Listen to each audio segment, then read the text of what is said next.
పేరు ఎస్ రాజేశ్వరి, మాది గుంటూరు డిస్ట్రిక్ట్. నేను జీజేసీ గర్ల్స్ కాలేజ్లో చదువుతున్నాను. నేను ఎంఈసీ గ్రూప్లో నా ఇంటర్మీడియట్ పూర్తి చేసుకున్నాను. నాకు 1000కి గాను 967 మార్కులు వచ్చాయి. ఎంఈసీలో నేను స్టేట్ ఫస్ట్ వచ్చాను. పిల్లల్ని ఏబీసీ గ్రూప్స్గా విడదీయడం వల్ల టీచర్స్ వాళ్ళని ఈజీగా అప్రోచ్ అవ్వగలుగుతున్నారు. సో దీనివల్ల ఉత్తీర్ణత శాతం పెరిగిందని అనుకుంటున్నాను. మిడ్ డే మీల్స్ పెట్టడం వల్ల అటెండెన్స్ పెరుగుతుంది సార్. దూరం నుంచి వచ్చే వాళ్ళకి కూడా ఫుడ్ గురించి బాధపడాల్సిన అవసరం ఉండలేదు. ఫ్రీగా ఫుడ్ పెట్టడం వల్ల అటెండెన్స్ పెరుగుతుంది, ప్లస్ స్టూడెంట్స్ కూడా స్ట్రెంత్ పెరిగే అవకాశం కూడా ఉంటుంది సార్. విద్యాశాఖ మంత్రిగా నారా లోకేష్ గారికి మీరేం చెప్తారు? చాలా థ్యాంక్స్ చెప్పుకుంటున్నాం సార్. ఫస్ట్ మాకు ఇంతగా పిలిచి సన్మానిస్తున్నందుకు సార్కి చాలా థ్యాంక్స్ చెప్పుకుంటున్నాం. ఇప్పుడు లోకేష్ గారు ఈ నిర్ణయం తీసుకోవడం మూలన వచ్చే సంవత్సరం ఈ ఎఫెక్ట్ విద్యార్థులపై ఉంటుందంటారా? ఖచ్చితంగా. నా పేరు తమ్మినేని చాతుర్య. నేను కంబం ప్రభుత్వ జూనియర్ కళాశాల నుంచి వచ్చాను. నేను కంబం ప్రభుత్వ జూనియర్ కళాశాలలో ఇంటర్మీడియట్లో హెచ్ఈసీ చదివాను. నాకు 980 మార్కులు వచ్చాయి 1000కి. మీరు టాప్ ర్యాంకర్గా వచ్చారు, one of the top ranker. ఇప్పుడు లోకేష్ గారు ఈ గవర్నమెంట్ కాలేజెస్లో చదివే వాళ్ళని పిలిచి ఇట్లా మీకు ఒక అవార్డు ఇవ్వటము, అట్లాగే ల్యాప్టాప్స్ అందజేయటము, ఆయన చేతుల మీద మీరు తీసుకోవటము మీకు ఎలా అనిపిస్తుంది? విద్యాశాఖ మంత్రి అయిన నారా లోకేష్ గారు మా ప్రతిభను గుర్తించి ప్రభుత్వ జూనియర్ కళాశాలలో బాగా చదివిన పేద విద్యార్థులందరినీ గ్యాదర్ చేసి ఇలా మాకు ఆర్థికంగా సహాయం చేసి అలాగే ల్యాప్టాప్స్ ఇవన్నీ ప్రొవైడ్ చేసినందుకు మేము ఎంతో సంతోషంగా ఫీల్ అవుతున్నాం సార్. మా పేరెంట్స్ కూడా చాలా సంతోషంగా ఫీల్ అవుతున్నారు. నారా లోకేష్ గారు విద్యాశాఖ మంత్రిగా బాధ్యతలు చేపట్టిన తర్వాత గతంలో ఎన్నడూ లేని విధంగా ఇప్పుడు ఉత్తీర్ణత శాతం పెరిగింది. దానిపైన మీ అభిప్రాయం?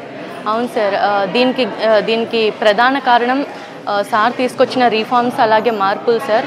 గతంలో మధ్యాహ్న బడి భోజన పథకం అనేది కేవలం స్కూల్ వరకు మాత్రమే ఉండేది. బట్ ఇప్పుడు కాలేజీలలో కూడా దీన్ని ఇంప్లిమెంట్ చేయడం వల్ల ఉత్తీర్ణత శాతం కూడా పెరిగి స్టూడెంట్స్ కూడా కాలేజ్కి రెగ్యులర్గా రావడం, అలాగే సంకల్ప్ 2025 అనే ఒక యాక్షన్ ప్లాన్ని ప్రొవైడ్ చేయడం, స్టూడెంట్స్ వాళ్ళ కెపాసిటీని బట్టి ఏబీసీ గ్రూప్స్గా డివైడ్ చేసి బీసీ గ్రూప్ వాళ్ళకి స్టడీ మెటీరియల్ని ప్రొవైడ్ చేసి, సో ఇలాంటి రీఫార్మ్స్ అండ్ మార్పుల వల్ల పిల్లలు కూడా స్టూడెంట్స్ కూడా బాగా చదువుకొని మంచిగా పాస్ అయ్యారు సార్. నా పేరు వల్ల పుష్మ శ్రీలక్ష్మి కుమారి. నేను ఎన్ఎల్విఆర్ జిఎస్ఆర్వి ఏపీఆర్జేసీ నెమ్మకూరు ఎన్టీఆర్ తాతగారు కట్టించిన కాలేజీలోనే లోకేష్ సార్ దత్త తీసుకున్న నెమ్మకూరులోనే చదివాను. ఇంటర్మీడియట్ మంచి మార్క్స్ వచ్చాయి.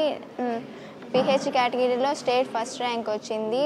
సెకండ్ ఇయర్లో 92%తో 2 years కలిపి 850 మార్క్స్ వచ్చాయి. నాకు చాలా గౌరవంగా ఉంది. మా పేరెంట్స్ కూడా చాలా ఆనందంగా ఫీల్ అవుతున్నారు. నా మొదటి సన్మానమే లోకేష్ సార్తో తీసుకోవటం నాకు చాలా ఆనందంగా ఉంది. చాలా అంటే ఈ ప్రభుత్వం వచ్చినాకే కొంచెం ఫెసిలిటీస్ కూడా చాలా బాగున్నాయి. ఫ్యాకల్టీ కానీ బుక్స్ ఫ్రీగా ఇవ్వటం వల్ల మేము హ్యాండ్ రైటింగ్ ఇంప్రూవ్ అవ్వటం కానీ టెక్స్ట్ బుక్స్ ప్రిఫర్ చేసి మంచి స్కోర్ గెయిన్ చేయగలిగాము. ఈ ప్రభుత్వం వచ్చిన వల్లే బుక్స్ యూనిఫామ్ అన్నీ ఫ్రీగా వచ్చాయి మాకు. My name is V. Susmita. I'm from Government Vocational Junior College, Kuppam. So in office assistantship, I have secured 976 out of 1000. Actually, when compared to private colleges, government colleges also doing the best. So lecturers kuda kani same as it is private teachers ela valla hard work chestaro, government teachers kuda with same level వాళ్ళ పిల్లలు that mean government school కాలేజ్లో చదువుతున్న students కోసం ఎక్కువ hard work చేస్తూ ఉన్నారు. వాళ్ళ hard work ఈరోజు మాకు ఇంత రిజల్ట్గా వచ్చింది. So we are lucky in having that type of faculty in our college. Actually we feel very proud about our HRD and education minister Shri Nara Lokesh garu. ముందు కన్నా ఇప్పుడు ఎడ్యుకేషన్ ఫీల్డ్లో మేము ఎక్కువ డెవలప్మెంట్స్ చూస్తూ ఉన్నాం. అండ్ అది కాకుండా మిడ్ డే మీల్ స్కీమ్స్ ముందు మనకి స్కూల్స్ వరకు దా ఉండింది, కానీ ఇప్పుడు కాలేజెస్ వరకు వచ్చింది.